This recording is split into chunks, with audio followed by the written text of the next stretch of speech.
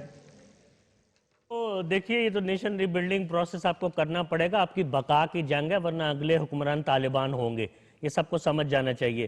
حامد رضا صاحب نے بڑی اچھی بات کی, میں اس بات پہ کل رات سے زور دے رہا ہوں کہ ساری پولیٹیکل پارٹیز کو جلسے کرنے چاہیے اور فلیگ مارچ کرنے چاہیے تاکہ ان کے جو ووٹرز, ان کے سپورٹر نظریاتی اور فکری طور پر ان کے ساتھ ہیں, آئیڈیالوجیکلی وہ متحرک ہو سکیں.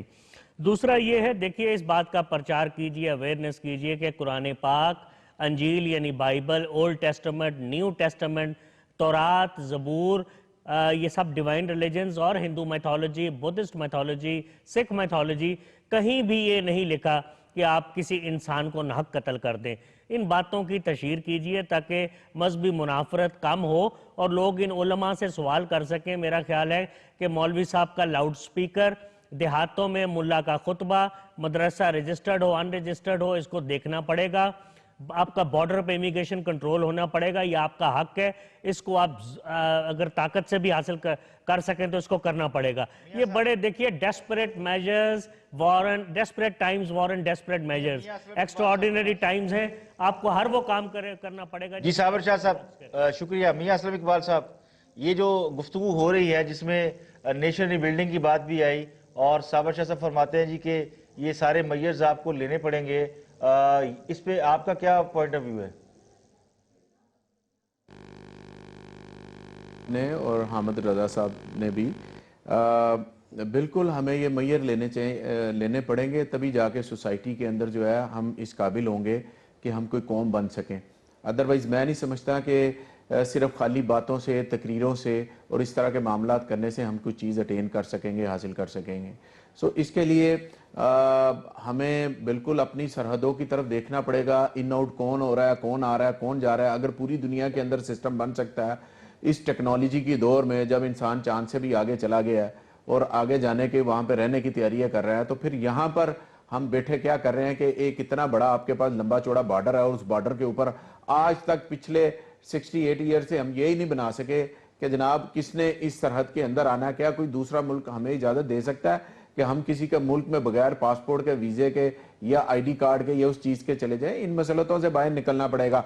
ہمیں فیصلے وہ کرنے پڑیں گے جو ہمیں سوٹ کرتے ہیں, ہماری قوم کو سوٹ کرتے ہیں, ہمارے معاشرے کو سوٹ کرتے ہیں, ہمارے ملک کو سوٹ کرتے ہیں. ہمیں ان چیزوں سے اب باہر نکلنا پڑے گا. ہمیں یہ قطعاً نہیں سوچنا چاہیے. بہت شکریہ, ہم جس ملک کی بہت شکریہ میاں اسلم اقبال صاحب, بہت شکریہ صاحبزادہ حامد رضا صاحب اور صابر شاہ صاحب. ہم نے اس پہ بات کی نیشن ری بلڈنگ پہ, اور ہم یہ موضوع کے ساتھ ہے کہ جو میئرز لیے جا رہے ہیں کہ اس سے کیا کل کا واقعی پاکستان جو ہے وہ پرسکون ہوگا.